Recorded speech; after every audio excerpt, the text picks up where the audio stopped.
رات کا پچھلا پہر تھا جب شہر کی روشنیاں مدھم پڑنے لگی تھیں، لیکن شاہ ہاؤس کے کوریڈور میں خاموشی کا راج ہونے کے باوجود ایک عجیب سی بے چینی کا احساس ہوتا تھا۔ یہ حویلی نما بنگلہ محض اینٹ اور پتھر کا مکان نہیں تھا، بلکہ اذلان شاہ کی طاقت اور اس کی تنہائی کا منہ بولتا ثبوت تھا۔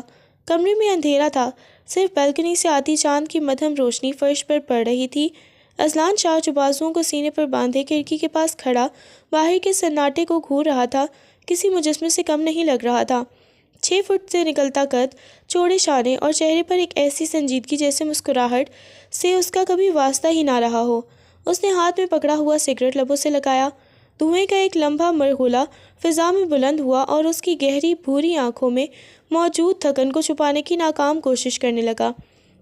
صاحب گاڑی تیار ہے۔ دروازے پر دستک کے ساتھ ایک اس نے پرسنل سیکرٹری کی آواز آئی۔ اذلان نے کوئی جواب نہیں دیا، بس خاموشی سے اپنی کلائی پر بندھی مہنگی گھڑی دیکھی۔ صبح کے 6 بج رہے تھے، اسے ایک اہم بزنس میٹنگ کے لیے دوسرے شہر روانہ ہونا تھا۔ وہ مڑا اور بیڈ پر رکھا اپنا سیاہ کوٹ اٹھا کر کندھے پر ڈالا۔ اس کے چلنے کی چاپ میں ایک خاص قسم کا توازن اور وقار تھا۔ جب وہ سیڑھیاں اتر کر نیچے ہال میں پہنچا تو وہاں موجود ملازمین نے احتراماً سر جھکا لیے۔ اذلان شاہ کی شخصیت میں وہ رعب تھا کہ لوگ اس سے بات کرنے سے پہلے 2 بار سوچتے تھے۔ باہر پورچ میں کالی چمکتی ہوئی لینڈ کروزر کھڑی تھی۔ گارڈ نے جھک کر دروازہ کھولا تو اذلان اندر بیٹھ گیا۔ گاڑی کے سٹارٹ ہونے کی آواز اس خاموش ماحول میں کسی گرج کی طرح گونجی۔ آج کا شیڈول کیا ہے؟ اذلان نے سپاٹ لہجے میں پوچھا۔ اس کی آواز میں ایک ایسی بھاری بھرکم سنجیدگی تھی جو سننے والے کے کانوں میں گونجتی رہے۔ سر 8 بجے اسٹیل مل کے ورکرز کے ساتھ میٹنگ ہے، اس کے بعد فیکٹری کا دورہ اور شام میں نئے پروجیکٹ کی سائننگ ہے۔ سیکرٹری نے تذبذب میں جواب دیا، کیونکہ وہ جانتا تھا کہ اذلان کو کام میں ذرا سی بھی کوتاہی پسند نہیں تھی۔ اذلان نے سر پیچھے ٹیک سے دیا اور آنکھیں موند لیں۔ اس کے ذہن میں کام کے علاوہ کوئی دوسری سوچ نہیں تھی۔ اسے یاد بھی نہیں تھا کہ آخری بار وہ کب سکون سے سویا تھا۔ اس کے لیے زندگی محض ایک مشین بن چکی تھی جہاں جذبات کی کوئی جگہ نہیں تھی۔ پہلی شادی کی ناکامی نے اسے یہ سکھا دیا تھا کہ رشتے ریت کی دیوار ہوتے ہیں جو ذرا سی ہوا کے جھونکے سے ڈھیر ہو جاتے ہیں۔ اسی لیے اس نے اپنے گرد ایک ایسا حصار کھینچ لیا تھا جسے توڑنا کسی کے بس کی بات نہیں تھی۔ وہ نہیں جانتا تھا کہ تقدیر نے اس کے لیے کچھ ایسا سوچ رکھا ہے جو اس حصار کو چکنا چور کر دے گا۔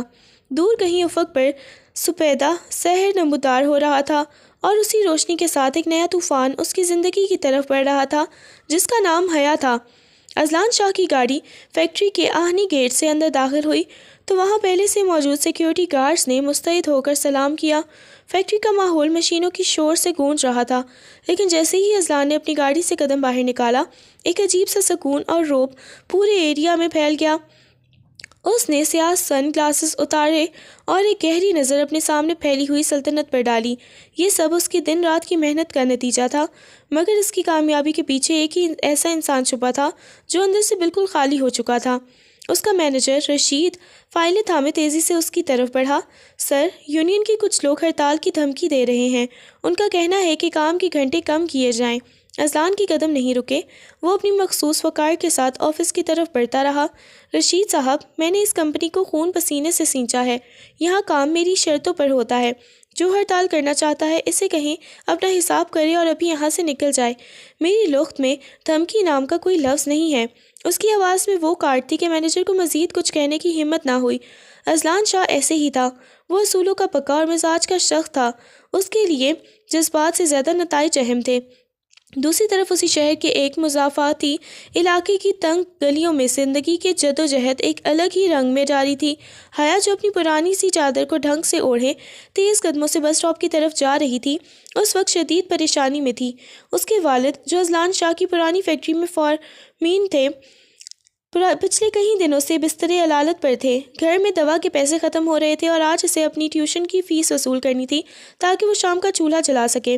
حیا کا چہرہ کسی تراشے ہوئے ہیرے کی مانند تھا جس پر غربت نے تھکن کی ایک باریک سی تہ جما دی تھی۔ اس کی بڑی بڑی اداس آنکھوں میں ایک عزم تھا، اپنی خودداری کو بچانے کا عزم۔ بیٹی، ذرا سننا، محلے کی ایک عورت نے اسے آواز دی۔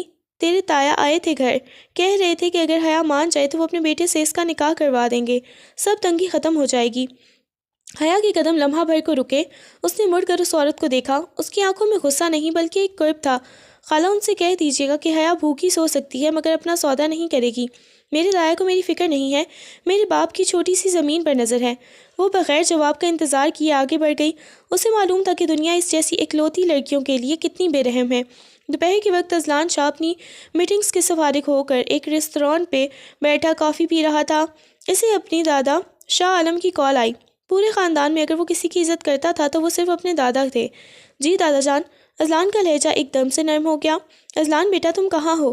میں چاہتا ہوں کہ آج شام ذرا جلدی گھر آ جاؤ، مجھے تم سے ایک ضروری بات کرنی ہے۔ دادا کی آواز میں کچھ ایسا تھا جس نے اذلان کو چونکا دیا۔ سب خیریت ہے؟ آپ کی طبیعت تو ٹھیک ہے؟ اس کی فکر مندی سے پوچھا۔ طبیعت تو ٹھیک ہے مگر وقت کا کچھ بھروسہ نہیں، تم بس آ جاؤ۔ اذلان نے فون رکھا اور گہری سوچ میں ڈوب گیا۔ وہ جانتا تھا کہ دادا جب اس لہجے میں بات کرتے ہیں تو اس کا مطلب ہے کوئی بڑا فیصلہ ہونے والا ہے۔ اس کے ذہن میں اب پہلی بیوی سارہ کا خیال آیا۔ وہ بھی دادا کی پسند تھی مگر اس نے اذلان کی زندگی کو ایسے موڑ پر لا کھڑا کیا جہاں سے اسے عورت کے ایک دھوکہ لگنے کی دیر تھی۔ شام کے سائے گہرے ہو رہے تھے جب حیا ہسپتال کے کوریڈور میں کھڑی ڈاکٹر کا انتظار کر رہی تھی۔ اس کے والد کی حالت اچانک بگڑ گئی تھی۔ اس کے پاس جتنی بھی جمع پونجی تھی وہ سب ادویات میں خرچ ہو گئی تھی۔ ڈاکٹر صاحب، میرے ابو کیسے ہیں؟ اس نے لرزتی آواز میں پوچھا۔ ڈاکٹر نے ہمدردی سے اسے دیکھا۔ دیکھیں بیٹی، ان کا آپریشن ضروری ہے اور اس کے لیے کافی رقم درکار ہوگی۔ آپ کے پاس کل صبح تک کا وقت ہے۔ حیا کے پیروں تلے سے زمین نکل گئی۔ اتنی بڑی رقم وہ کہاں سے لائے گی؟ اسے اپنے تایا کے الفاظ یاد آ رہے تھے مگر اس کا ضمیر اسے گواہی نہیں دے رہا تھا۔ اچانک اسے اپنے والد کی ایک پرانی بات یاد آئی۔ حیا بیٹی، شاہ عالم صاحب میرے محسن ہیں، اگر کبھی بہت بڑی مشکل آئے تو ان کے پاس چلی جانا، وہ بہت نیک انسان ہیں۔ حیا نے اپنی آنکھوں سے آنسو پوچھے۔ اسے شاہ ہاؤس کا پتہ معلوم تھا۔ وہ جانتی تھی کہ یہ اس کی آخری امید ہے۔ رات کے 8 بج رہے تھے۔ شاہ ہاؤس کی بڑی لائٹس روشن تھیں۔ اذلان شاہ ڈرائنگ روم میں صوفے پر بیٹھا اپنے دادا کا انتظار کر رہا تھا۔ جب شاہ عالم صاحب اندر داخل ہوئے تو ان کے ساتھ ایک لڑکی بھی تھی جس کا سر جھکا ہوا تھا اور وہ اپنی چادر کو سختی سے تھامے ہوئے تھی۔ اذلان نے آبرو اچکا کر اس لڑکی کو دیکھا۔ اس کے لباس پر لگی مٹی اور اس کے پریشان حال چہرے نے اذلان کے دل میں کوئی ہمدردی پیدا نہیں کی بلکہ اس کے ماتھے پر تیوریں چڑھ گئی تھیں۔ یہ کون ہے دادا جان؟ اذلان نے سرد لہجے میں پوچھا۔ شاہ عالم صاحب نے حیا کے سر پر ہاتھ رکھا۔ یہ حیا ہے، ہماری وفادار ملازم عبداللہ کی بیٹی۔ آج یہ اپنی زندگی کی سب سے بڑی جنگ لڑ رہی ہے اذلان۔ اس کے باپ کو ہماری ضرورت ہے اور اس بچی کو ایک چھت کی ضرورت ہے۔ اذلان ایک جھٹکے سے کھڑا ہوا۔ دادا جان، اگر پیسوں کی ضرورت ہے تو میں ابھی چیک لکھ کے دے دیتا ہوں، مگر اسے یہاں لانے کا مقصد کیا ہے؟ شاہ عالم نے اذلان کی آنکھوں میں آنکھیں ڈال کر کہا، پیسے اس کا مسئلہ حل نہیں کریں گے اذلان۔ اس کے تایا اسے بیچنا چاہتے ہیں۔ میں نے عبداللہ سے وعدہ کیا تھا کہ میں اس کی بیٹی کا محافظ بنوں گا، اس لیے میں نے فیصلہ کیا ہے کہ تم حیا سے نکاح کرو گے۔ ڈرائنگ روم میں جیسے سناٹا چھا گیا۔ اذلان شاہ کے چہرے کا رنگ غصے میں سرخ ہو گیا۔ اس نے ایک زوردار کہکہا لگایا جس میں صرف ایک تلخی تھی۔ نکاح؟ ایک بار پھر؟ دادا جان، کیا آپ بھول گئے ہیں کہ آخری بار رشتوں نے مجھے کیا دیا تھا؟ میں اس لڑکی سے جسے میں جانتا تک نہیں نکاح کیوں کروں؟ حیا نے پہلی بار نظریں اٹھا کر اذلان کو دیکھا۔ اس کی آنکھوں میں آنسو نہیں تھے بلکہ ایک چنگاری تھی۔ اسے اذلان کا لہجہ اپنی توہین محسوس ہوا۔ دادا جان، مجھے معاف کر دیجیے، میں غلط جگہ آ گئی۔ مجھے خیرات میں رشتہ نہیں چاہیے، میں محنت کر کے اپنے باپ کا علاج کروا لوں گی۔ حیا کی آواز میں لرزش تھی مگر لہجہ مضبوط تھا۔ وہ مڑی اور باہر کی طرف جانے لگی مگر عالم شاہ نے اسے آواز دے کر روکا۔ بیٹی، اگر آج تم اس دروازے سے باہر گئیں تو میں مرے ہوئے دوست کو کیا جواب دوں گا؟ اذلان نے حیا کی پشت کو دیکھا۔ اس کی خودداری نے اذلان کو اندر تک ہلا دیا تھا۔ وہ لڑکیاں دیکھ چکا تھا جو اس کی دولت پر مرتی تھیں مگر یہ لڑکی جو اس کی توہین برداشت کرنے کی بجائے خالی ہاتھ جانے کو تیار تھی۔ رک جاؤ، اذلان کی گرجدار آواز ہال میں گونجی۔ وہ چلتا ہوا حیا کے بالکل سامنے آ کر کھڑا ہوا۔ اس کا قد حیا سے بہت زیادہ تھا جس کی وجہ سے حیا کو اپنا سر اٹھا کر اسے دیکھنا پڑا۔ اگر یہ نکاح ہوتا ہے تو یاد رکھنا، میں تمہیں صرف ایک نام دوں گا، مقام نہیں۔ میرے دل کے دروازے کسی کے لیے نہیں کھلیں گے۔ کیا تمہیں یہ سودا منظور ہے؟ حیا نے اس کی پتھر جیسی آنکھوں میں دیکھا۔ اسے اپنے ہسپتال میں پڑے باپ کا چہرہ یاد آیا۔ اس نے گہرا سانس لیا اور اپنی آواز کو تھامتے ہوئے کہا، مجھے آپ کا دل نہیں، صرف ایک باپ کی زندگی اور ایک باعزت چھت چاہیے۔ مجھے یہ نکاح منظور ہے۔ اذلان کے لبوں پر ایک طنزیہ مسکراہٹ آئی۔ اس نے اپنے دادا کی طرف دیکھا اور کہا، ٹھیک ہے دادا جان، مولوی صاحب کو بلا لیجیے مگر یاد رکھیے گا اس فیصلے کے نتائج کی ذمہ داری میری نہیں ہوگی۔ حویلی کی کشادہ لان میں لگے فانوسوں کی روشنی آج کچھ مان سی لگ رہی تھی۔ نکاح کا منظر نہایت سادہ مگر بھاری تھا۔ ایک طرف اذلان شاہ اپنے مخصوص گھمنڈ اور بے نیازی کے ساتھ بیٹھا تھا، جس کے ماتھے پر بڑی شکنیں تھیں، اس کی ناگواری کا پتہ دے رہی تھیں۔ دوسری طرف حیا تھی، جس کا سر جھکا ہوا تھا اور انگلیاں اپنی پرانی چادر کے پلو کو بے دردی سے مروڑ رہی تھیں۔ قبول ہے، مولوی صاحب کی آواز خاموش کمرے میں گونجی۔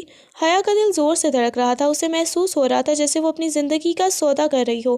اس نے ایک بار پھر اپنے کانپتے ہوئے ہاتھ دیکھے، پھر ہسپتال میں موجود اپنے باپ کا خیال لائی۔ اس کی آنکھوں میں سے ایک آنسو گرا اور نکاح نامے کے کاغذ پر جذب ہو گیا۔ جی قبول ہے۔ اس کی آواز اتنی دھیمی تھی کہ ہسپتال میں وہ مشکل سب کو سنائی جا سکی۔ اذلان نے بغیر کسی تاثر کے قلم اٹھایا اور دستخط کر دیے۔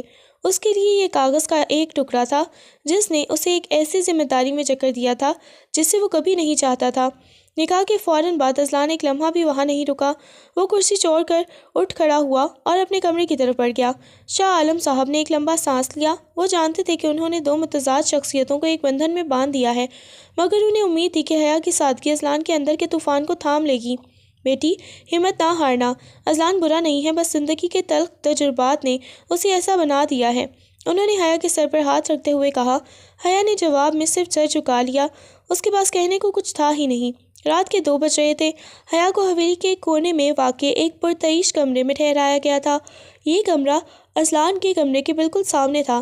حیا بیڈ پر بیٹھی کمرے کی دیواروں کو تک رہی تھی۔ یہاں کی ہر چیز مہنگی اور نفیس تھی، مگر اسے یہاں حبس کا احساس ہو رہا تھا۔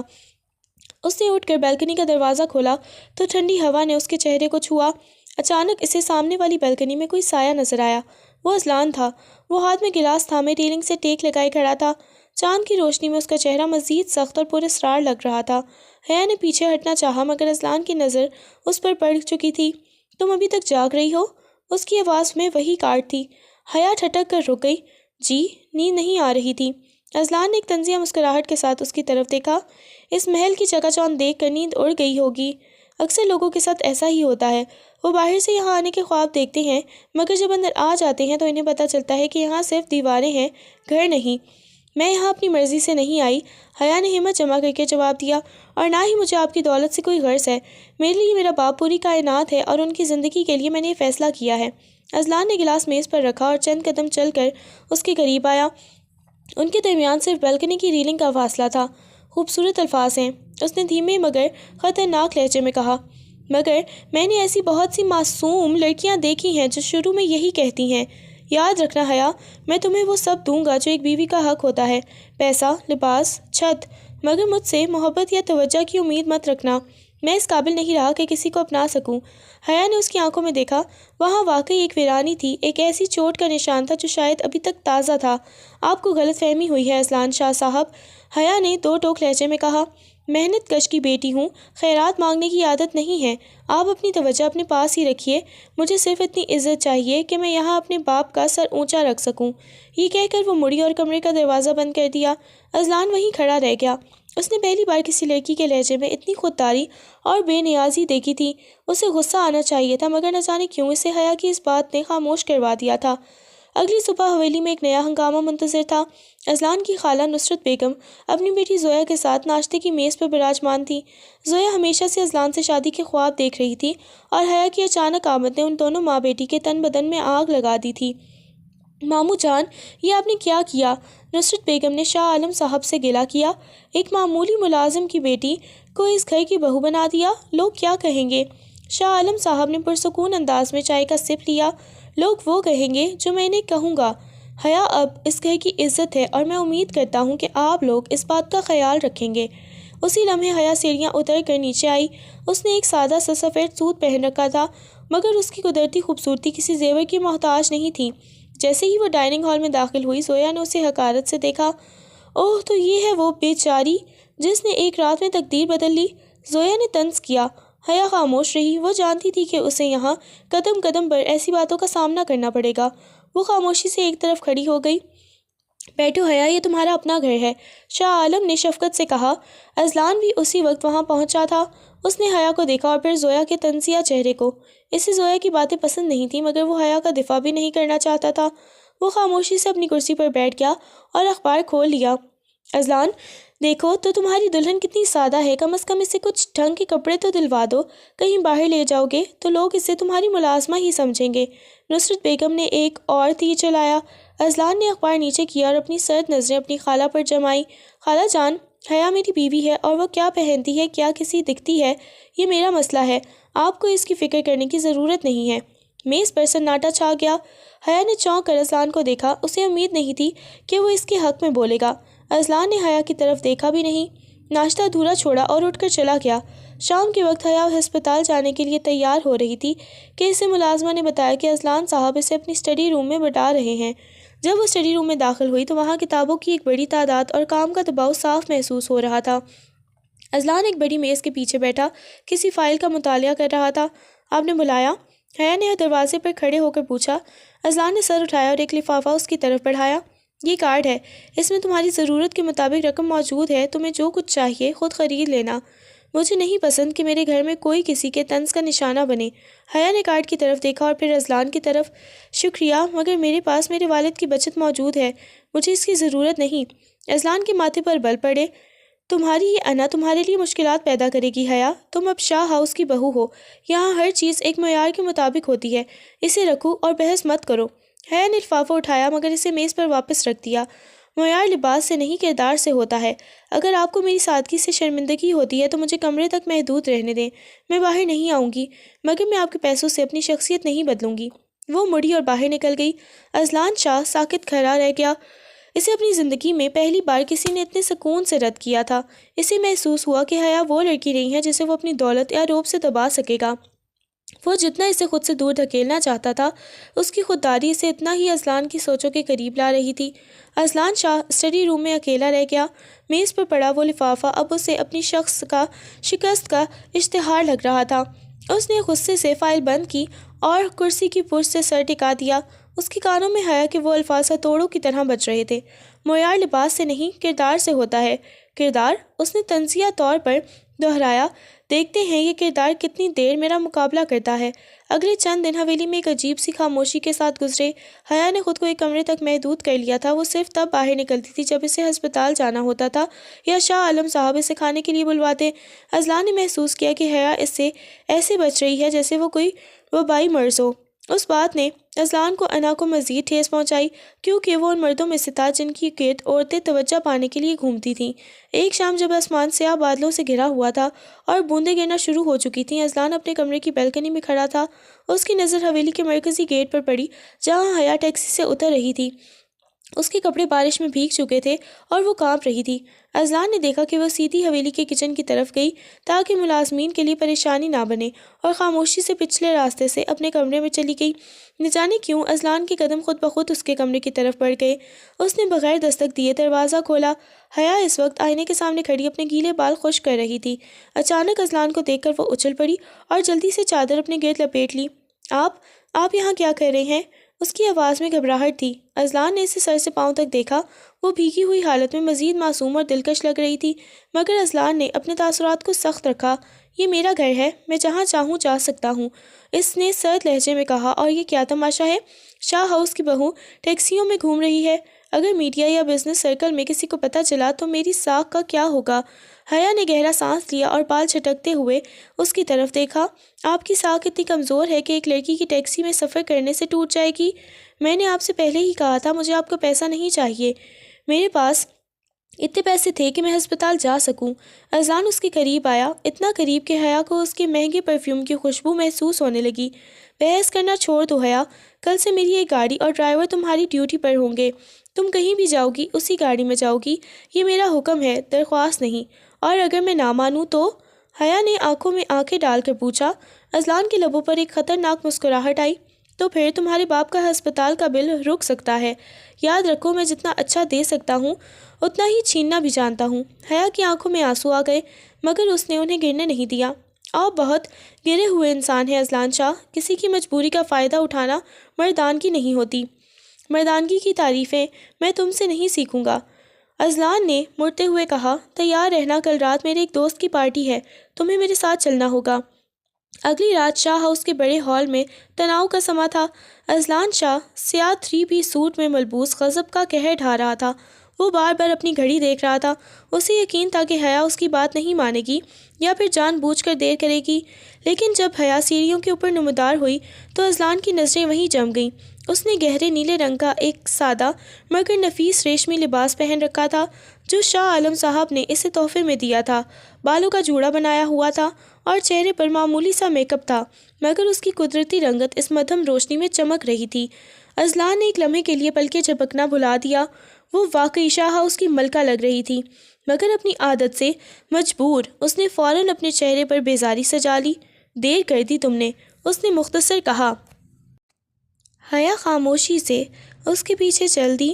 پورے راستے گاڑی میں کوئی بات نہیں ہوئی۔ پارٹی ایک عالی شان ہوٹل کے ہال میں تھی جہاں شہر کے بڑے بڑے نام موجود تھے۔ جیسے ہی اذلان نے حیا کے ساتھ داخلہ کیا، سب کی نظریں ان پر ٹھہر گئیں۔ اوہ اذلان، تو یہ ہے تمہاری وائف؟ اذلان کے ایک بزنس پارٹنر دانش نے آگے بڑھ کر پوچھا۔ تمہارا انتخاب تو واقعی کمال ہے۔ اذلان نے حیا کی کمر پر ہاتھ رکھا، ایک ایسا لمس جس نے حیا کے پورے وجود میں بجلی سی دوڑا دی۔ یہ پہلی بار تھا کہ اذلان نے اسے چھوا تھا۔ حیا کو اس کا یہ انداز پسند نہیں آیا، مگر وہ جانتی تھی کہ یہاں تماشا بنانا ٹھیک نہیں۔ شکریہ، اذلان نے مختصر جواب دیا۔ پارٹی کے دوران اذلان اپنے دوستوں کے ساتھ مصروف ہو گیا اور حیا ایک کونے میں کھڑی رہی۔ اسی دوران زویا وہاں آ پہنچی۔ وہ آج بھی حیا کو نیچا دکھانے کا کوئی موقع ہاتھ سے نہیں جانے دینا چاہتی تھی۔ تم یہاں فٹ نہیں بیٹھتی حیا، زویا نے مشروب کا گلاس تھامے حقارت سے کہا۔ تمہارا تعلق ان گلیوں سے ہے جہاں دھول اور غربت ہے۔ اذلان صرف اپنے دادا کی وجہ سے تمہیں برداشت کر رہا ہے، ورنہ اس کی پہلی بیوی سارہ کو دیکھتے تو تمہیں اپنی اوقات پتہ چل جاتی۔ حیا نے تحمل سے زویا کو دیکھا۔ زویا صاحبہ، اوقات وہ ہوتی ہے جو انسان خود بناتا ہے۔ میں یہاں اپنی مرضی سے نہیں آئی، مگر جب تک ہوں اس گھر کی عزت ہوں۔ اور رہی بات سارہ کی، تو جو ماضی کا حصہ بن چکا ہو اس کا ذکر کر کے آپ اپنی ہی چھوٹی سوچ کا ثبوت دے رہی ہیں۔ زویا غصے سے لال پیلی ہو گئی اور اس نے جان بوجھ کر اپنا گلاس حیا کے لباس پر گرانے کی کوشش کی، مگر عین اسی وقت ایک مضبوط ہاتھ نے زویا کی کلائی پکڑ لی۔ وہ اذلان تھا۔ اس کی آنکھیں غصے سے دہک رہی تھیں۔ زویا اپنی حد میں رہو۔ اذلان کی آواز دھیمی تھی، مگر اس میں وہ گرج تھی کہ زویا کے ہاتھ سے گلاس چھوٹ گیا۔ حیا میری بیوی ہے اور اس کی توہین کا مطلب میری توہین ہے۔ اگر تم یہاں تمیز سے نہیں رہ سکتی تو ابھی چلی جاؤ۔ زویا روتی ہوئی وہاں سے بھاگ گئی۔ حیا حیرت سے اذلان کو دیکھ رہی تھی۔ وہی شخص جو ابھی کچھ دیر پہلے اسے دھمکا رہا تھا، اب اس کے سامنے اس کا دفاع کر رہا تھا۔ واپسی کے سفر میں حیا نے ہمت کر کے پوچھا، آپ نے میرا ساتھ کیوں دیا؟ آپ تو خود مجھ سے نفرت کرتے ہیں۔ اذلان نے گاڑی چلاتے ہوئے سڑک سے نظریں نہیں ہٹائیں۔ میں نے تمہارا ساتھ نہیں دیا، میں نے شاہ ہاؤس کی عزت کا ساتھ دیا ہے۔ باہر کی دنیا میں تم میری پہچان ہو اور میں اپنی پہچان پر آنچ نہیں آنے دیتا۔ حیا نے کھڑکی سے باہر دیکھا اور ہلکی سی مسکراہٹ اس کے لبوں پر آ گئی۔ آپ جتنے سخت بننے کی کوشش کرتے ہیں، اندر سے اتنے ہیں نہیں۔ اذلان نے زور سے بریک لگائی۔ گاڑی ایک جھٹکے سے رکی۔ اس نے مڑ کر حیا کو دیکھا۔ اس کی آنکھوں میں ایک عجیب سا درد اور غصہ مکس تھا۔ میرے اندر جھانکنے کی کوشش مت کرو حیا، وہاں صرف اندھیرا ہے، اور اگر تم اس کے قریب آئیں تو تم بھی جل جاؤ گی۔ اس نے دوبارہ گاڑی سٹارٹ کی اور رفتار بڑھا دی۔ حیا کو احساس ہوا کہ اذلان شاہ کے دل تک پہنچنے والا راستہ کانٹوں سے بھرا ہوا ہے، مگر اس نے لاشعوری طور پر اس راستے پر چلنے کا فیصلہ کر لیا تھا۔ اگلے دن شاہ ہاؤس میں ایک غیر متوقع مہمان کی آمد ہوئی۔ یہ اذلان کا پرانا دوست اور اس کا وکیل مراد تھا۔ مراد کے چہرے پر پریشانی کے آثار تھے۔ اذلان، ایک بری خبر ہے، مراد نے اسٹڈی روم میں داخل ہوتے ہی کہا۔ سارہ واپس آ گئی ہے اور وہ طلاق کے کاغذات کو چیلنج کر رہی ہے۔ وہ جائیداد میں اپنا حصہ مانگ رہی ہے۔ اذلان کے ہاتھ میں پکڑا ہوا پین ٹوٹ گیا۔ اس کے چہرے کے تاثرات پل بھر میں تبدیل ہو گئے۔ وہ کیا چاہتی ہے؟ میں نے اسے سب کچھ دے دیا تھا جب وہ گئی تھی۔ وہ کہتی ہے کہ اسے اب بھی تم سے محبت ہے، یا شاید وہ تمہاری بڑھتی ہوئی دولت دیکھ کر واپس آئی ہے۔ اس نے عدالت میں یہ ثابت کرنے کی کوشش کی ہے کہ تم نے اسے زبردستی نکاح سے نکال دیا تھا۔ اذلان نے زور سے میز پر ہاتھ مارا۔ محبت؟ وہ عورت محبت کا مطلب بھی جانتی ہے؟ اسی وقت حیا دروازے پر کافی کی ٹرے لیے کھڑی تھی۔ اس نے سب کچھ سن لیا تھا۔ اسے اب پتہ چلا کہ اذلان کے غصے اور عورتوں سے نفرت کی اصل وجہ کیا تھی۔ اسے اس شخص پر ترس آنے لگا جو اپنی تمام دولت کے باوجود اندر سے کتنا اکیلا اور ٹوٹا ہوا تھا۔ حیا اندر داخل ہوئی اور خاموشی سے کافی میز پر رکھی۔ اذلان نے اسے دیکھا۔ اس کی نظروں میں اس وقت ایک عجیب سی وحشت تھی۔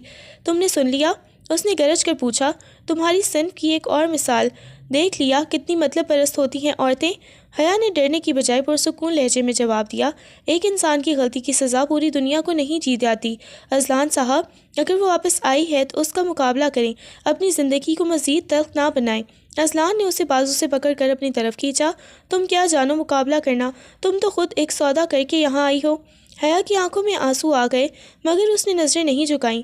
ہاں، میں نے سودا کیا ہے، مگر میں نے کسی کا دل نہیں توڑا، میں نے اپنے باپ کی زندگی مانگی ہے، کسی کی جائیداد نہیں۔ اذلان نے اسے جھٹکے سے چھوڑ دیا۔ اس کا غصہ ابھی ٹھنڈا نہیں ہوا تھا مگر حیا کی باتوں نے اسے سوچنے پر مجبور کر دیا تھا۔ اسی رات اذلان کو تیز بخار ہو گیا، شاید ذہنی دباؤ اور بارش میں بھیگنے کا اثر تھا۔ وہ بے ہوشی کی حالت میں سارا کا نام لے رہا تھا اور اسے پکار رہا تھا۔ حیا پوری رات اس کے سرہانے بیٹھی ٹھنڈی پٹیاں رکھتی رہی۔ اس نے دیکھا کہ خواب میں بھی اذلان کا چہرہ اذیت سے بھرا ہوا تھا۔ جب صبح اذلان کی آنکھ کھلی تو اس نے دیکھا کہ حیا وہیں کرسی پر سوئی ہوئی ہے اور اس کا ہاتھ اذلان کے ہاتھ میں ہے۔ اسے ایک عجیب سا سکون محسوس ہوا۔ اس نے اپنا ہاتھ نہیں چھڑایا بلکہ خاموشی سے اس کے معصوم چہرے کو دیکھتا رہا جو اس کے تمام دکھوں کو بانٹنے کی کوشش کر رہا تھا۔ اسے پہلی بار احساس ہوا کہ شاید اس کے حصار میں کوئی درار پڑنے لگی ہے۔ کمرے کی کھڑکی سے چندی صبح کی پہلی کرن نے جب حیا کی پلکوں کو چھوا تو اس نے کسمسا کر آنکھیں کھولیں۔ اسے چند لمحے لگے یہ سمجھنے میں کہ وہ کہاں ہے۔ جیسے ہی اسے احساس ہوا کہ وہ اذلان کے بیڈ کے پاس کرسی پر بیٹھی ہے اور اس کا ہاتھ اب بھی اذلان کی گرفت میں ہے، اس کے گالوں پر حیا کی لالی دوڑ گئی۔ اذلان اب پرسکون ہو رہا تھا اور سو رہا تھا۔ بخار کی تپش کم ہو چکی تھی مگر اس کے چہرے پر تھکن کے آثار اب بھی نمایاں تھے۔ حیا نے بہت نرمی سے اپنا ہاتھ چھڑانا چاہا مگر اذلان نے نیند میں ہی گرفت مضبوط کر لی۔ نہیں، چھوڑ کر مت جاؤ۔ اذلان نے نیم بے ہوشی میں سرگوشی کی۔ حیا کا دل پگھلنے لگا۔ یہ وہ مغرور اذلان شاہ نہیں تھا جو دنیا کو اپنی ٹھوکر پر رکھتا تھا، بلکہ یہ وہ زخمی بچہ تھا جسے محبت کی تلاش تھی۔ حیا نے دوسرا ہاتھ اس کی پیشانی پر رکھا۔ میں یہی ہوں، کہیں نہیں جا رہی، اس نے بہت دھیمے لہجے میں کہا۔ اذلان کی سانسیں ہموار ہوئیں اور اس نے آہستہ سے آنکھیں کھولیں۔ سامنے حیا کا معصوم چہرہ دیکھ کر وہ چند لمحے ساکت رہا، پھر جیسے ہی اسے اپنی حالت اور حیا کے ہاتھ کا احساس ہوا اس نے فوراً ہاتھ چھوڑ دیا اور اٹھ کر بیٹھ گیا۔ تم یہاں کیا کر رہی ہو؟ اس کا لہجہ دوبارہ سخت ہو گیا مگر اس بار اس میں وہ پہلے والی کاٹ نہیں تھی۔ حیا نے خود کو سنبھالا اور کھڑی ہو گئی۔ آپ کو تیز بخار تھا، میں بس پٹیاں رکھ رہی تھی۔ اب آپ کی طبیعت بہتر ہے، میں ناشتہ بھجواتی ہوں۔ وہ مڑی اور تیزی سے باہر نکل گئی، اس سے پہلے کہ اذلان اسے مزید کچھ کہتا۔ اذلان نے اپنے ہاتھ کی ہتھیلی کو دیکھا جہاں ابھی تک حیا کے لمس کی تپش باقی تھی۔ اسے سمجھ نہیں آ رہا تھا کہ وہ اس لڑکی سے نفرت کرے یا اس کی اس بے لوث دیکھ بھال پر اس کا شکریہ ادا کرے۔ نیچے ڈائننگ ہال میں ماحول کچھ بدلا ہوا تھا۔ شاہ عالم صاحب کسی گہری سوچ میں ڈوبے ہوئے تھے۔ جیسے ہی حیا وہاں پر پہنچی انہوں نے اسے اپنے پاس بلایا۔ حیا بیٹی، اذلان کیسا ہے؟ اب بہتر ہے دادا جان، بخار اتر گیا ہے۔ حیا نے نظر جھکا کر جواب دیا۔ بیٹی، میں جانتا ہوں کہ اذلان کے ساتھ زندگی گزارنا آسان نہیں ہے، لیکن آج جو میں تمہیں بتانے جا رہا ہوں وہ شاید تمہارے لیے مشکل ہو۔ شاہ عالم نے ایک لمبا سانس لیا۔ سارا واپس آ گئی ہے اور وہ قانونی طور پر اس گھر میں اپنا حق مانگ رہی ہے۔ حیا کے ہاتھ رک گئے۔ اسے مراد کی باتیں یاد آ گئیں جو اس نے اسٹڈی روم کے باہر سنی تھیں۔ دادا جان، اگر وہ ان کی بیوی تھی تو اس کا حق بنتا ہے، مگر وہ گئی کیوں تھی؟ حیا نے ہمت کر کے پوچھا۔ شاہ عالم کی آنکھوں میں غصہ جھلکا۔ وہ اس لیے گئی تھی کیونکہ اسے اذلان سے زیادہ پیسہ اور آزادی پیاری تھی۔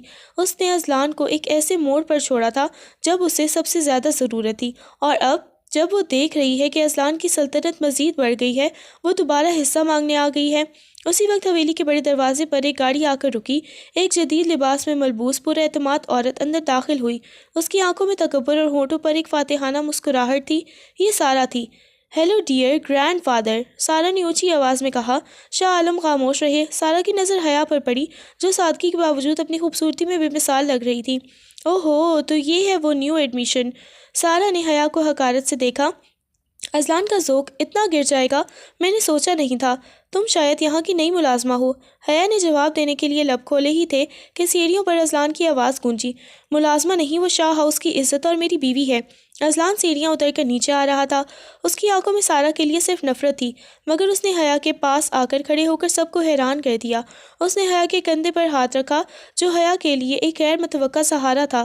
سارا کے چہرے کا رنگ اڑ گیا۔ اذلان، تم اس 2 ٹکے کی لڑکی کے لیے مجھ سے ایسے بات کر رہے ہو؟ تم جانتے ہو میں کیوں آئی ہوں؟ تم جس کے لیے بھی آئی ہو سارا، یاد رکھنا یہ پرانا اذلان نہیں ہے جسے تم نے برباد کیا تھا۔ اب میرے پاس کھونے کو کچھ نہیں ہے مگر چھیننے کو بہت کچھ ہے۔ میرے وکیل تم سے بات کریں گے، اس گھر میں تمہارے لیے کوئی جگہ نہیں ہے۔ اذلان نے سپاٹ لہجے میں کہا۔ عدالت فیصلہ کرے گی اذلان، میں نے کیسی فائل تیار کی ہے، جب تک فیصلہ نہیں ہوتا میں اسی گھر کی انیکسی میں رہوں گی، کیونکہ قانون مجھے یہ حق دیتا ہے، سارا نے ڈٹائی سے کہا اور اپنا بیگ اٹھا کر انیکسی کی طرف بڑھ گئی۔ حویلی میں ایک نیا طوفان آ چکا تھا۔ سارا کا وہاں رہنا حیا کے لیے کسی اذیت سے کم نہیں تھا۔ سارا ہر موقع پر حیا کو نیچا دکھانے کی کوشش کرتی، کبھی اسے گاؤں کی گوار کہتی تو کبھی اسے اذلان کے ماضی کے قصے سنا کر جلاتی۔ ایک رات جب اذلان آفس سے لیٹ آیا تو سارا نے اسے راستے میں ہی روک لیا۔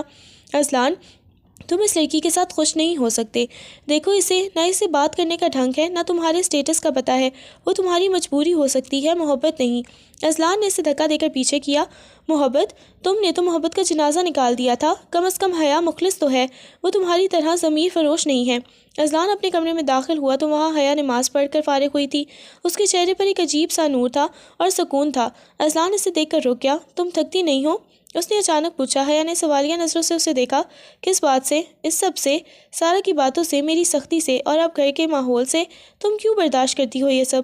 حیا نے جائے نماز طے کر کی اور اذلان کے سامنے آ کر کھڑی ہوئی۔ برداشت وہ کرتا ہے جسے بدلے میں کچھ چاہیے ہو، مجھے کچھ نہیں چاہیے، میں نے اللہ پر سب چھوڑ دیا ہے، اور رہی بات آپ کی، تو آپ کی سختی صرف ایک ڈھال ہے جس کے پیچھے آپ نے اپنا آپ چھپا رکھا ہے۔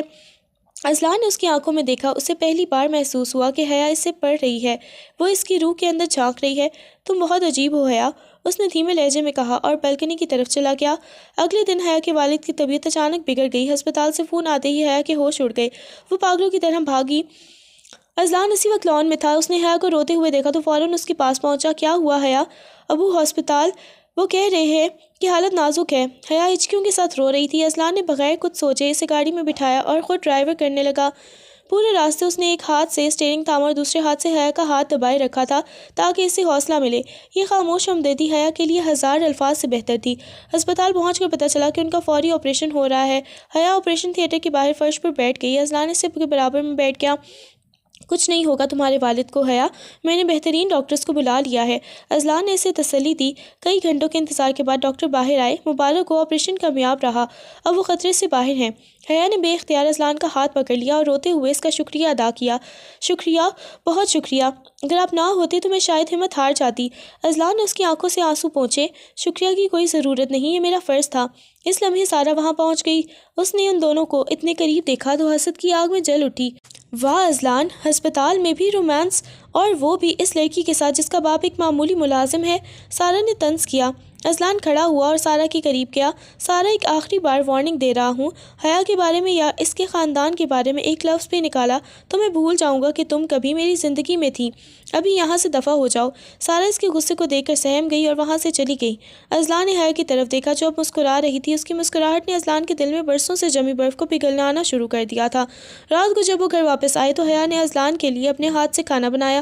اذلان نے خاموشی سے کھانا کھایا۔ اسے برسوں بعد گھر کے کھانے میں وہ ذائقہ ملا تھا جو صرف محبت سے بنایا گیا ہو۔ حیا، اذلان نے کھانا ختم کر کے اسے پکارا۔ جی، میں نے فیصلہ کیا ہے کہ میں سارا کا کیس عدالت سے باہر حل کروں گا۔ میں اسے وہ جائیداد دے دوں گا جو وہ چاہتی ہے تاکہ وہ ہماری زندگی سے ہمیشہ کے لیے چلی جائے۔ میں اب اس بوجھ کے ساتھ مزید نہیں جینا چاہتا۔ حیا نے سکون کا سانس لیا۔ یہ اچھا فیصلہ ہے، سکون پیسوں سے زیادہ قیمتی ہوتا ہے۔ اذلان اٹھا اور حیا کے قریب آیا۔ ایک اور بات، میں نے تمہیں کہا تھا کہ میں تمہیں صرف نام دوں گا، مقام نہیں۔ میں وہ الفاظ واپس لینا چاہتا ہوں۔ تم نے مجھے جینا سکھایا ہے حیا، کیا تم اس حصار کو توڑ کر میرے دل میں رہنا پسند کرو گی؟ حیا کی آنکھوں میں خوشی کے آنسو آ گئے۔ اس نے صرف سر ہلایا۔ اذلان نے اسے اپنی باہوں میں بھر لیا۔ یہ ان کی نئی زندگی کا آغاز تھا جہاں اب کوئی دیوار نہیں تھی، صرف اعتبار اور محبت کا حصار تھا۔ حویلی کے بیڈ روم کی فضا میں آج ایک ایسی خوشبو تھی جو برسوں کے بعد یہاں موجود نہیں تھی۔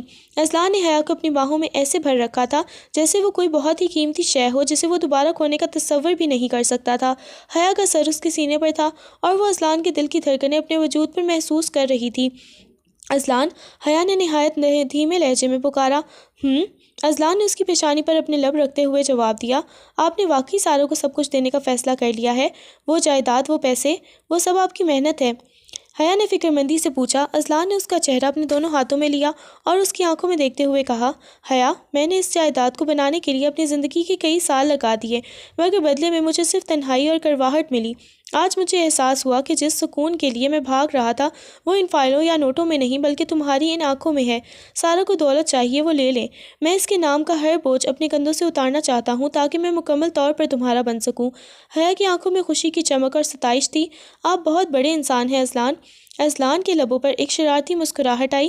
بڑا تو میں ہوں شروع سے ہی تھا، بس انسان تم نے اب بنایا ہے۔ یہ کہہ کر اس نے حیا کو مزید اپنے قریب کر لیا اور کمرے کی روشنیاں مدھم ہوتی گئیں۔ اگلی صبح حویلی میں ایک نیا ہنگامہ منتظر تھا۔ سارا جو نیکسی میں بیٹھی اپنے وکیل سے فون پر بات کر رہی تھی، اذلان کے اس فیصلے سے خود کو فاتح سمجھ رہی تھی۔ اسے لگ رہا تھا کہ اذلان کو گھٹنوں پر لا کر کھڑا کیا ہے۔ شاہ عالم صاحب لاؤنج میں بیٹھے اخبار پڑھ رہے تھے جب اذلان اور حیا سیڑھیاں اتر کر نیچے آئے۔ اذلان کے چہرے پر ایک عجیب سا اطمینان تھا جو شاہ عالم صاحب کی نظروں سے چھپا نہ رہا۔ دادا جان، میں نے کاغذات تیار کر لیے ہیں، اذلان نے میز پر ایک فائل رکھتے ہوئے کہا۔ سارا کو جو چاہیے وہ اسے مل جائے گا مگر ایک شرط پر، اسے آج شام تک یہ حویلی اور ہماری زندگی ہمیشہ کے لیے چھوڑنی ہوگی۔ اسی لمحے سارا کسی طوفان کی طرح اندر داخل ہوئی۔ واہ اذلان، تو آخر کار تم نے ہتھیار ڈال ہی دیے۔ مجھے پتا تھا کہ تم اپنی اس معصوم بیوی کی عزت بچانے کے لیے کچھ بھی کرو گے۔ اذلان اٹھا اور سارا کے بالکل سامنے جا کر کھڑا ہوا۔ اس کا قد سارا پر حاوی تھا اور اس کی نظروں میں وہی پرانی ہیبت تھی، مگر اب اس میں غصہ نہیں بلکہ بیزاری تھی۔ سارا، میں نے ہتھیار نہیں ڈالے، میں نے اپنا کچرا صاف کیا ہے۔ یہ رہے تمہارے کاغذات، اس میں وہ تمام بزنس شیئرز اور جائیداد ہے جو تم چاہتی تھی۔ اب یہاں سے دفع ہو جاؤ اور دوبارہ کبھی اپنا چہرہ مت دکھانا مجھے۔ سارا نے جھپٹ کر فائل اٹھائی اور فاتحانہ انداز میں وہاں سے چلی گئی۔ اسے لگ رہا تھا کہ وہ جیت گئی، مگر وہ نہیں جیت جانتی تھی کہ اذلان شاہ نے جائیداد کے ساتھ ساتھ ان تمام قرضوں اور قانونی الجھنوں کا بوجھ بھی اس کے نام کر دیا تھا جو اس بزنس کے ساتھ جڑے ہوئے تھے۔ اذلان نے اسے وہ دیا جو وہ چاہتی تھی، مگر ایک ایسی قیمت پر جسے وہ کبھی ادا نہیں کر سکے گی۔ کچھ ماہ بعد وقت کے ساتھ حویلی کا نقشہ بدل چکا تھا۔ سارا کے جانے کے بعد گھر سے نحوست کے بادل چھٹ گئے تھے۔ حیا کے والد اب مکمل طور پر صحت یاب ہو کر حویلی کے ایک حصے میں مقیم تھے۔ اذلان نے ان کے لیے ایک چھوٹا سا کاروبار بھی شروع کروا دیا تھا تاکہ وہ اپنی خودداری برقرار رکھ سکیں۔ شام کا وقت تھا جب آسمان نارنجی رنگ کے شفق سے بھرا ہوا تھا۔ اذلان نے حیا کو ایک سرپرائز دینے کا فیصلہ کیا۔ حیا، تیار ہو جاؤ، ہمیں کہیں جانا ہے، اذلان نے کمرے میں داخل ہوتے ہوئے کہا۔ کہاں؟ حیا، جو آئینے کے سامنے بال سنوار رہی تھی، پلٹ کر پوچھا۔ بس خاموشی سے تیار ہو جاؤ۔ اذلان نے الماری سے ایک نہایت نفیس سفید ریشمی جوڑا نکال کر اسے دیا۔ آج میں اپنی بیوی کو اس اذلان سے ملوانا چاہتا ہوں جسے دنیا نے کبھی نہیں دیکھا۔ حیا جب تیار ہو کر باہر آئی تو سفید لباس میں وہ کسی خواب کی طرح لگ رہی تھی۔ اذلان اسے لے کر شہر سے دور ایک پرسکون جھیل کے کنارے واقع اپنے ایک فارم ہاؤس پر پہنچا۔ وہاں پر ہر طرف شمعیں روشن تھیں اور فضا میں موتیے کی خوشبو بستی تھی۔ اذلان، یہ سب کیا ہے؟ حیا حیرت سے چاروں طرف دیکھ رہی تھی۔ جھیل کے پانی پر چاند کا عکس لرز رہا تھا اور ہلکی موسیقی فضا میں تیر رہی تھی۔ اذلان نے حیا کا ہاتھ تھاما اور اسے جھیل کے کنارے بنے ایک چھوٹے سے لکڑی کے ٹیک پر لے گیا۔ وہاں ایک میز پر ان کا پسندیدہ کھانا سجا ہوا تھا۔ حیا، آج میں تم سے ایک بار پھر نکاح کرنا چاہتا ہوں۔ اذلان نے گھٹنوں کے بل بیٹھ کر حیا کا ہاتھ اپنے ہاتھوں میں لیا۔ حیا چونک گئی۔ مگر ہمارا نکاح تو ہو چکا ہے۔ وہ نکاح مجبوری کا تھا، حالات کا سودا تھا۔ آج کا نکاح اذلان شاہ کی اپنی پسند کا ہے۔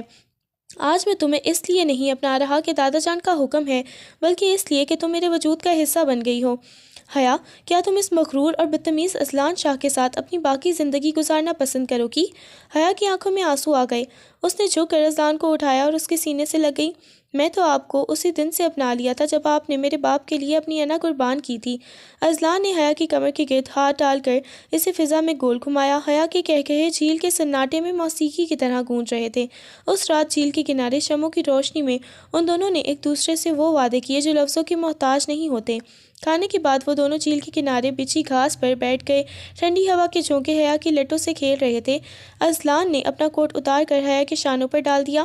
تمہیں پتہ ہے حیا، اذلان نے حیا کے ہاتھ کی لکیروں کو اپنے انگوٹھے سے سہلاتے ہوئے کہا، پہلے مجھے لگتا تھا کہ عورتیں صرف دھوکہ دینے کے لیے ہوتی ہیں۔ سارا نے میرے دل کے گرد ایک بہت اونچی دیوار کھڑی کر دی تھی۔ حیا نے اس کے کندھے پر سر رکھا اور اب اذلان نے اس کی تھوڑی کو اوپر اٹھایا اور اس کی آنکھوں میں گہرائی سے دیکھا، اور اب مجھے لگتا ہے کہ وہ دیواریں اس لیے تھیں تاکہ تم آؤ اور انہیں گرا کر میرے دل میں اپنی جگہ بنا سکو۔ حیا، تم نے مجھے صرف جینا نہیں سکھایا، تم نے مجھے خود سے محبت کرنا سکھائی ہے۔ اذلان نے نہایت نرمی سے حیا کے چہرے کو چومنا شروع کیا۔ اس کے لمس میں ایک ایسی حدت اور شدت تھی جس نے حیا کو پورے وجود کو سنسنا دیا۔ حیا نے بے اختیار اپنی آنکھیں موند لیں۔ اس لمحے نہ کوئی حویلی تھی، نہ کوئی ماضی، نہ کوئی دنیا، بس وہ دو تھے اور ان کے درمیان بڑھتی ہوئی قربت۔ میں تم سے بہت محبت کرتا ہوں حیا، اتنی کہ شاید لفظ کم پڑ جائیں۔ اذلان نے اس کے کان کے پاس سرگوشی کی جس سے حیا کے گالوں پر لالی مزید گہری ہو گئی۔ حیا نے اپنا سر اس کے سینے پر چھپاتے ہوئے کہا، اور میں آپ کی اسیر ہو چکی ہوں اذلان، ایک ایسی قید میں جہاں سے میں کبھی بھی آزاد نہیں ہونا چاہتی۔ شاہ ہاؤس کے لان میں آج ایک چھوٹی سی سالگرہ کی تقریب تھی۔ لان کو غباروں اور روشنیوں سے سجایا گیا تھا۔ حیا کے والد اور شاہ عالم صاحب کرسیوں پر بیٹھے خوشگپیوں میں مصروف تھے۔ لان کے ایک کونے میں جہاں گلاب کی بیلیں لٹک رہی تھیں، اذلان کھڑا کسی کا انتظار کر رہا تھا۔ اسی وقت حیا باہر آئی۔ اس کی گود میں ایک چھوٹا سا بچہ تھا جس کی آنکھیں بالکل اذلان جیسی گہری بھوری تھیں۔ دیکھو اذلان، شہزاد اب جاگ گیا ہے، حیا نے مسکراتے ہوئے کہا۔ اذلان نے آگے بڑھ کر اپنے بیٹے کو گود میں لیا اور اس کی پیشانی چومی، پھر اس نے اپنا دوسرا بازو حیا کے گرد مائل کر دیا۔ شکریہ حیا، میری زندگی کو اتنا خوبصورت بنانے کے لیے۔ آج میرے پاس وہ سب کچھ ہے جو کبھی میرے خوابوں میں بھی نہیں تھا۔ حیا نے اس کے شانے پر سر ٹکا دیا۔ یہ سب آپ کی محبت کا نتیجہ ہے اذلان، ہم نے مل کر اس حصار کو توڑا اور ایک نئی دنیا بنائی۔ دور افق پر سورج غروب ہو رہا تھا، مگر شاہ ہاؤس میں ایک نئی اور ابدی صبح کا آغاز ہو چکا تھا، ایک ایسی صبح جہاں اب کوئی تلخی نہیں تھی، صرف پیار، اعتبار اور ایک دوسرے کے لیے بے پناہ تڑپ تھی۔ اذلان شاہ جو کبھی نفرت کا حصار بن کر جیتا تھا، آج محبت کے حصار میں قید ہو کر دنیا کا سب سے آزاد اور خوش نصیب انسان بن چکا تھا، اور حیا اس کی وہ اسیر جان تھی جس نے اپنے عشق سے ایک پتھر کو مٹی بنا دیا تھا، جس میں اب صرف محبت کے پھول کھلتے تھے۔